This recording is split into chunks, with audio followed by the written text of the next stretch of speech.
জয়গুরু পরম পিতা রাতুল শ্রীচরণে আমার প্রণাম। আপনাদের সবাইকে আমার আন্তরিক রানন্দিত জয়গুরু। সকলের মঙ্গল প্রার্থনা করি আমার পরম দয়ালে শ্রীচরণে। সবাই ভালো থাকুন, সুস্থ থাকুন, সকলের পরিবারের সবাইকে নিয়ে ইষ্টমুখী হয়ে চলুন, এটাই প্রার্থনা। আজকে যে বিষয়টি নিয়ে আমি ইষ্ট প্রসঙ্গ করব, খুব সুন্দর একটি বিষয়। এই বিষয়গুলি নিয়ে আলোচনা করতেও যেমন ভালো লাগে, শুনতেও তেমনটি কিন্তু ভালো লাগে। এই যে আমি যে এই আমিটা কে? আমরা থাম্বনেল দেখে অনেকেই বুঝে গেছি যে আজকের বিষয়টা কি, যে আমি কে। এই আমি কে আমরা সবাই জানি, তবুও ঠাকুর এত সুন্দর করে এই সম্বিতি গ্রন্থে ঠাকুর এত সুন্দর করে একটি বাণীর মধ্য দিয়ে বুঝিয়ে দিয়ে গেছেন যে আমি কে। আর বাণীটা যদি খুব মন দিয়ে অনুভবের সাথে পাঠ করা যায়,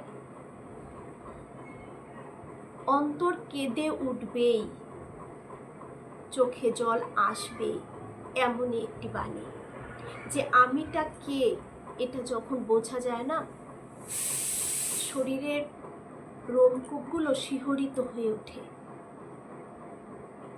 আমরা সবাই জানি এই যে আমাদের ভেতরে যে চেতনাটা, এই চেতনাটা কতক্ষণ থাকে? যতক্ষণ আমি জীবিত আছি, তাই তো? আর যখনই এই চেতনাটা আমার থেকে সরে যায়, তখন আমরা তাকে কি বলি? মৃত বলি। কেউ যখন মারা যায় তখনই তার চেতনাটা কিন্তু আর থাকে না। তাহলে একটি মানুষের চেতনাটা যে থাকছে না, সেটা কিসের থেকে? এই যে আমাদের ভেতরে যে আমাদের আত্মাটা আছে, এই আত্মাটা যতক্ষণ আমার ভেতরে রয়েছে, এই আত্মাটা ততক্ষণ আমি জীবিত, আমার চেতন আছে। চিমটি কাটলে আমি বুঝতে পারবো, কিছু দেখতে পারবো, মানে অনুভবগুলো আমাদের আসবে, তাই তো? আর যখন এই আত্মাটা আমাদের দেহ থেকে বেরিয়ে যাবে, তখনই আমরা মৃত হয়ে যাব। তাহলে আমি কে হলাম? এই দেহটা আমি, কিন্তু ভেতরের যে আমাকে যে জীবিত রেখেছে, আমার যে চেতন বোধটা যে রয়েছে, সেটা কি? সেটা হলো আসলে একটা আত্মা। এই আত্মা হচ্ছে ওই পরমাত্মার একটি অংশ, একটি অগ্নিস্ফুলিঙ্গ আমরা। আসুন সে বাণীটির বিস্তারিত আলোচনাটা আমরা শুনি। শ্রী ঠাকুর এই সম্বিতি গ্রন্থের সাধনা অধ্যায়ে এটি বলেছেন 309 নম্বর বাণীতে। আপনাদের কাছে যার যার কাছে এই বইটি রয়েছে, এই বাণীটি সবাই পাঠ করবেন।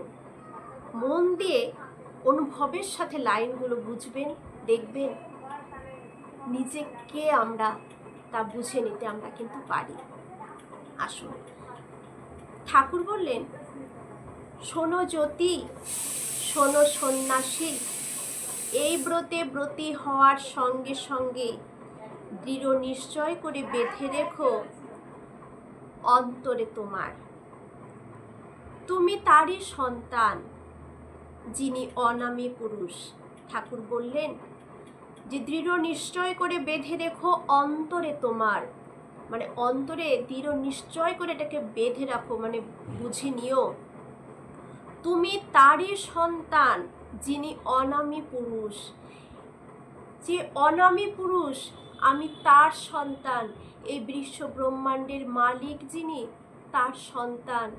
এই পরমাত্মা, সে পরমাত্মার অংশ, তার সন্তান, তার থেকে একটা অংশ এসেছে। তাই আমরা যেমন মা হয়ে যে জন্মগ্রহণ করি, আমাদেরই তো শরীরে একটি অংশ আমাদের সন্তান। ঠিক সেই পরমাত্মার একটি অংশ, তারই সেই অনামী পুরুষের সন্তান আমরা। তোমারও নাম নাই, ছিল না কখনো, আমাদের কোনো নাম নেই। এই যে এখন আমাদের এক একজনের এক এক নাম, আমার নাম যেমন লিপি, আরেকজনের নাম নন্দিতা, এরকম মৌমিতা, এরকম এক একজনের এক এক নাম। তো এটা কিসের জন্য নামটা? ঠাকুর বললেন তোমারও নাম নাই, ছিল না কখনো। যে নামে অভিভূত হও না কেন, এই যে এক একটা নামে আমরা অভিভূত হচ্ছি, অভিভূত হও না কেন, তা তোমার উপাধি। এটা শুধুমাত্র একটা উপাধি আমাদের। কারণ এই নামে আমাকে লোকে চিনবে, জানবে, একটা তো ডাকতে হবে কিছু একটা উপাধি দিয়ে তাকে। সেই কারণে এই নামটা শুধুমাত্র আমাদের একটা উপাধি, কিন্তু আমাদের কোনো নাম নেই। বিবর্তনের বহু ঘূর্ণি অতিক্রম করে সংযোগ বিয়োগের প্রস্রবণে ভেসে ভেসে তুমি আজ যে বা যাতে পরিণত হয়েছ। এই যে বিবর্তনের ঘূর্ণি, তার মানে এই যে আমরা, আমাদের জন্মটা তো কত কিছুর পর এই মানব জন্ম আমরা পেয়েছি। এই বিবর্তনের এই ঘূর্ণি, আমরা কীট পতঙ্গ হয়েছি, পশু পাখি হয়েছি, লতা গাছপালা, অনেক কিছুই আমাদের জন্ম হয়েছে। পঙ্গু হয়ে জন্ম নিয়েছি, অন্ধ হয়ে জন্ম নিয়েছি, শেষে এই এত সুন্দর রূপ পেয়ে আমরা জন্মগ্রহণ করেছি। দুটো হাত, দুটো পা, সব কিছু পরিপূর্ণভাবে অনেক কিছুর ঝড় ঝাপটার পর কিন্তু আমাদের এই সুন্দর মানব জনম, অনেক ঝড় ঝাপটার পর। তাই ঠাকুর বললেন বিবর্তনের ঘূর্ণিঝড়ে সংযোগ বিয়োগের প্রস্রবণে ভেসে ভেসে তুমি আজ যে বা যাতে পরিণত হয়েছ, সেই পরিণামের আর যে শরীরে তুমি আজ অধিষ্ঠিত, তাই তোমার অতিথি আবাস। এই যে দেহটা, এই যে শরীরে, এর মধ্যে আজ আমি অধিষ্ঠিত, মানে আমার যে আত্মা, ওই যে পরমাত্মার যে অংশটা, যে আমি বলি, এই আমিটা আসলে আমাদের আত্মা। এই আত্মাটা বেরিয়ে গেলে আমি আর নেই। তাহলে এই যে আত্মার, এই আত্মার একটা অতিথি আবাস হচ্ছে আমার এই দেহ। যেমন আমরা বলি না, আমাদের পোশাক চেঞ্জ করি, আজকে এটা পরছি ওটা পরছি, কিন্তু ওই পোশাকটা চেঞ্জ হচ্ছে, ঠিক তেমনি আমাদের আত্মার পোশাক হচ্ছে বা আত্মার অতিথি আবাস হচ্ছে আমাদের এই দেহ। যেমন আমাদের থাকতে গেলে আমাদের একটা ঘর থাকে, একটা আবাস স্থান থাকে, যে এই ঘরের মধ্যে আমরা বাস করব, আমাদেরকে সুরক্ষিত রাখবে ঝড় ঝাপটা, রোদ বৃষ্টি সব কিছু থেকে সুরক্ষিত থাকার জন্য আমাদের এই ঘর বাড়িগুলো। ঠিক তেমনি এই আত্মাকে এই সব কিছু থেকে সুরক্ষিত রাখার জন্য এই দেহরূপ আমরা জন্মগ্রহণ করি। তাহলে ঠাকুর বললেন যে শরীরে তুমি আজ অধিষ্ঠিত, তাই তোমার অতিথি আবাস। এটা আমাদের অতিথি আবাস একটি, শুধুমাত্র আমি অতিথি হয়ে এসেছি। এটা শুধু একটা, এই আবাসে আমি অতিথি হয়ে এসেছি কিছু দিনের জন্য। আর এই কিছু দিনের জন্য এসেও আমরা কত সময় বেফালতুভাবে জীবনটাকে কাটাই। সঠিক যে কর্মের জন্য আমরা এসেছি, যাকে সত্যি ভালোবাসতে হয় তাকে ভালো না বেসে আমরা উল্টো পাল্টা ভালোবাসি, তাই সেখান থেকেই আমাদের দুঃখ, নানান রকম ক্লেশ চলে আসে। একটি বাণী আছে ঠাকুরের, আমার পুরোটা ভালো মুখস্থ নেই, যে বাঁচতে ভালো এসে রে তুই, বাসলি ভালো কারে, পরিণামেও তুই তাই পেলি, এরকম লাইনটা আমি ভুলে গেলাম, অত মুখস্থ নেই লাস্টের লাইনটা। এই একটা বাণী আমরা সবাই জানি আছে ঠাকুরের, ঠাকুর বলেই দিলেন তাই তোমার অতিথি আবাস। তোমার কেউ নাই, কেউ ছিল না, আমার কেউ নেই, কেউ কখনো ছিল না। দেখছো যা আছে তাও কিন্তু নাই বলেই জেনে রেখো। এই যে আজ যা দেখছি আমার বলে, এই ঘর বাড়ি বলুন, স্বামী সন্তান কন্যা স্ত্রী পিতা মাতা যাই বলুন, এরা কেউ আমার নয়।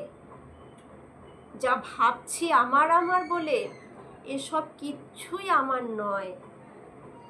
ঠাকুর বললেন কেউ ছিল না, দেখছো যা আছে তাও কিন্তু নাই বলেই জেনে রেখো, এগুলো নাই বলে। কারণ পিতামাতা আমাদের সারা জীবন আমাদের সাথে থাকবে না, আমরাও আমাদের সন্তানের সাথে সারা জীবন থাকবো না। সবাই, স্বামী স্ত্রীও কেউ কারো সারা জীবন সাথে থাকবে না। একমাত্র যিনি পাঠিয়েছেন, যার অংশ আমি, তিনি আমার সাথে সারা জীবন, আমার দুঃখ কষ্ট আনন্দে তিনি আমার পাশে সর্বদা আমাদের রক্ষা করে কিন্তু চলেছেন। কিন্তু আমরা তাদের ভুলে যাই। ঠাকুর বললেন, বিশ্বেশ্বর যিনি, তার আশীর্বাদই তুমি। যিনি বিশ্বেশ্বর, এই বিশ্ব ব্রহ্মাণ্ডের মালিক পরমপিতা, তার একটি আশীর্বাদ আমি। অনেক দয়া করে, অনেক অনেক দয়া করে তিনি এই আশীর্বাদ রূপে আমাকে এই ধরাধামে পাঠিয়েছেন। এত সুন্দর আমাদের মানুষ রূপে পাঠিয়েছেন। আমরা শুধুমাত্র ওই বিশ্বেশ্বর, এই বিশ্ব ব্রহ্মাণ্ডের মালিক পরম পিতার একটা আশীর্বাদ আমি শুধু। আর তিনি তোমার একান্ত, তিনি একমাত্র আপন। কারণ যার অংশ আমি, তারই তো আপন। একটি গাছের, যে গাছটি ধরুন, সেটা তুলসী গাছ বলুন, যে কোনো ফুল গাছ বলুন, ফলের গাছ বলুন, সেই গাছের যে ডালটা, সেটা কিন্তু সেই গাছেরই ডাল, অন্য গাছের ডাল হতে পারে না, তারই একটি অংশ। সেই গাছ থেকে যে ডালটা বেরিয়েছে, সেই গাছের থেকে সে তার আশীর্বাদ রূপে সে বেরিয়ে এসেছে, না তো সেই ডালে ফুল নাও ফুটতে পারতো, তাই না? তাই আমরাও সেই পরম পিতারই একটি আশীর্বাদ স্বরূপ তিনি আমাকে পাঠিয়েছেন। তিনি একমাত্র একান্ত আমার, তার মূর্ত প্রতীক। তিনি তোমার ইষ্ট। তোমার গৃহের ছাদ আকাশ শয্যা তোমার শ্যামলী মায়ের বুকে বিছিয়ে রয়েছে যে তৃণবৃতান। প্রকৃতির দুর্যোগ বা স্বস্তি, তারই শাসন ও প্রেম চুম্বন। মনে রেখো, ক্ষুধায় অন্ন পাবে না, তৃষ্ণায় জল পাবে না, পরিধানে বস্ত্র পাবে না, অর্থ পাবে না, ঔষধ পাবে না। আত্মীয় স্বজন, পরিবার পরিজন যারা তোমার ওপরে নির্ভর করে জীবন ধারণ করে, তারা হয়তো তোমার সম্মুখে দুর্দশার পরিবেশনে নিষ্পেষিত হয়ে যাবে। হয়তো প্রত্যেকে তোমাকে ঘৃণা করবে, অপমান করবে, বিচারে উপস্থিত করবে। তবু তোমাকে অটল থাকতে হবে, অচল থাকতে হবে, অটুট একনিষ্ঠায়, প্রবৃত্তিকে নির্মম অবজ্ঞায় প্রত্যাশারহিত করে অচ্যুত একনিষ্ঠ অধ্যাত্ম অনুরাগের সহিত তাতে নিরন্তর হয়ে থাকতে হবে। তাই তার আশীর্বাদে আমি, হয়তো এমনও দিন, এরকম তো মানুষ জন্ম হয়েছে না অনেকের, যারা ক্ষুধায় অন্ন পাচ্ছে না, তৃষ্ণায় জল পাচ্ছে না, পরিধানের বস্ত্র নেই, অর্থ নেই, ঔষধ নেই। আত্মীয় স্বজন, পরিবার পরিজন যাদের ওপর, আমার উপর যারা নির্ভর করে জীবন ধারণ করে, তারাও হয়তো একদিন আমার সম্মুখে আমাকে অপমান করবে, তিরস্কার করবে। এই তো চলছে, এই যে আমাদের সংসারের মধ্যে একে অপরকে, আমাদের এই সংসার যে খেলাটা, সেখানে একে অপরকে অনেক সময় আমরা অপমান করছি, তিরস্কার করছি, রাগারাগি করছি। তাহলে আপন হলে কিভাবে এটা সম্ভব? কিভাবে সম্ভব? এই ধরাধামে এসে এগুলো আমাদের পেতে হবে। ঠাকুর বললেন, হয়তো ছাদ থাকবে না, হয়তো অন্ন থাকবে না, বস্ত্র থাকবে না, সময়ে ওষুধ পাবো না, আমার আত্মীয় স্বজন, নিজের পরিজন সবাই একটা সময় আমাকে তিরস্কার করতে পারে, বিচারের কাঠগড়ায় দাঁড় করিয়ে দিতে পারে, যা আমাদের সংসারে হয়ে থাকে। এর মধ্যেও আমাকে অটুট থাকতে হবে। চলতে হবে, করতে হবে, কইতেও হবে। এই কাম কাঞ্চন বা যশলিপ্সা যেন তোমাকে স্পর্শ করতে না পারে, এসব যেন আমাকে ঠাকুর আমাদের এটা সাবধান করলেন যে এসব যেন আমাকে স্পর্শ কোনোভাবেই না করে। এইভাবে তুমি যখন মানব জন্ম নিয়ে তোমাকে আশীর্বাদ রূপে আমি পাঠিয়েছি ধরাধামে, এখানে তোমার এসব কিন্তু ঘটবেই, এই সংসারে এই মায়াজালে এসব ঘটবেই। তুমি কোনো কিছুই তোমাকে যেন স্পর্শ না করে, তুমি সেভাবে অটুট থেকো। প্রত্যেক জীবনই তারই বিবর্তিত বিগ্রহ বলে ইষ্টানুগ সেবায় প্রত্যেককে উদ্বুদ্ধ করে প্রতিষ্ঠা করতে হবে তাকেই, অনুরতির অকাট্য সিংহাসনে প্রত্যেকেরই অন্তরে, এই অন্তরে আমাদের প্রত্যেকের অন্তরে তাকেই প্রতিষ্ঠা করতে হবে। এই যে আমরা ঠাকুর নিয়ে যে থাকছি, ঠাকুর বলেছেন না যে সন্তোষের সুখ, আমি যদি সন্তোষের সুখ থাকি কোনো কিছুকে, আর এটা একমাত্র হতে পারে যখন আমি যে একজন আত্মা, সে পরমাত্মার অংশ, এটা বুঝে নিয়ে যখন আমি ইষ্টের ভাবধারায় চলবো, তার কথা মতনই চলবো, তার কথা ছাড়া চলার চেষ্টা করব না। তিনি যেভাবে থাকতে আমাদের বলেছেন, তিনি আমার পিতা, তার অংশ। যেমন একটা বাড়িতে যে কাজ করে যারা, তারা দেখবেন সে মালিকের কথা মতনই কাজ করে। যদি বলে আজকে এসব করে দিবি, এসব করে দিয়ে যাবে, তারা সেই কাজগুলোই কিন্তু করে, মালিকের বিপক্ষে যেতে পারে না। তা আমাদেরও মালিক ঠাকুর, তার অংশ আমি, তার সন্তান, পরম আদরের, পরম পিতার পরম আদরের সন্তান আমরা। আর তাকে ভুলে গিয়ে আমরা বিলাসিতা প্রবণ জীবনযাপন করি, আর যেখান থেকে কোনো লাভই আমাদের হয় না।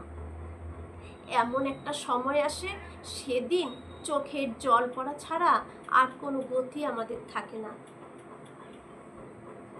সব কিছু আছে, হয়তো ছাদ আছে, গাড়ি আছে, বাড়ি আছে, টাকা পয়সা, ব্যাংক ব্যালেন্স প্রচুর রয়েছে, কিন্তু চোখের জল ছাড়া কিছুই জুটছে না, সর্বদা মনে কষ্ট। এটা কেন আসে? কারণ ইষ্টের ছাইতে থাকলে আপন, ছিন্ন ভিন্ন তার জীবন। আমরা যিনি আমার একান্ত আপন, তাকেই আমরা পর করে দিয়েছি। আর যিনি, ঠাকুর তো বলেই দিলেন যে যাকে আমরা নিজের বলে জানছি, পরিবার পরিজন, এরা আমার কেউ নয়, তোমার কেউ নেই, কখনো ছিল না। ঠাকুর বলেছেন শুধুমাত্র একান্ত আপন হচ্ছেন সেই আমি, যার থেকে জন্ম। যে আমি যে করছি, এই আমিটা, যে এই ভেতরের যে আত্মাটা, যেটা এখনই যদি বেরিয়ে চলে যায়, এই আমিটা শেষ, এই দেহটা শেষ। এই যে আমি করছি, তাহলে এই আমিটা আমি নই, এই আমিটা হচ্ছে আমাদের পরমাত্মার একটি অংশ। এই পরমাত্মার একটি অংশ আমি। তিনি অনেক দয়া করে, অনেক আশা নিয়ে, আশীর্বাদ করে, একটা আশীর্বাদ স্বরূপ এই ধরাধামে আমাকে পাঠিয়েছেন, যেন তার মতন করে চলি, তার কর্মটা করি। কিন্তু আমরা সেটা করি না।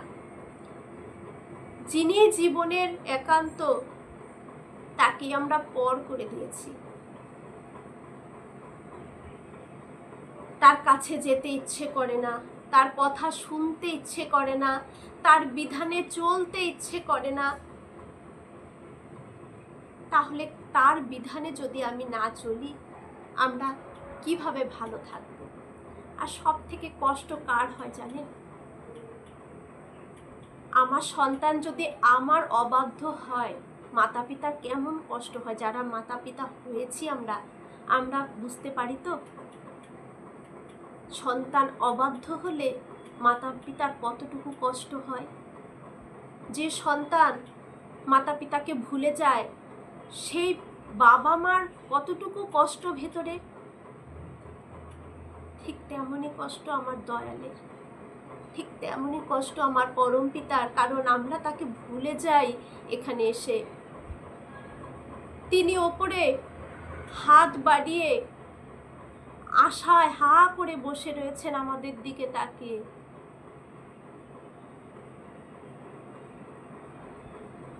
আমরা ভুলেও তার দিকে তাকাই না, আমরা ভুলেও তার দিকে তাকাই না, হাতটাকে একটা বার ধরি না। কত কষ্ট দিচ্ছি আমাদের আমাদের পিতাকে, ভাবুন তো কত কষ্ট দিচ্ছি। কিন্তু একটা সময় তো তার কাছে আবার ফিরে যেতে হবে, তার কাছেই যেতে হবে ফিরে।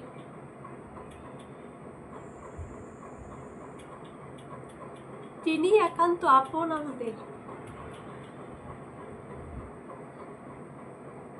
তাই আমি কিছুই নই, এই আমি হচ্ছি, কিন্তু আমরা আমাদের এটা বিশাল গর্ব যে আমি ওই পরম পিতার অংশ। আমরা যেন, তাই তো ঠাকুর বলেছেন না, আমি পরম পিতার সন্তান, এটাই যেন একমাত্র আমাদের গর্বের বিষয় হয়।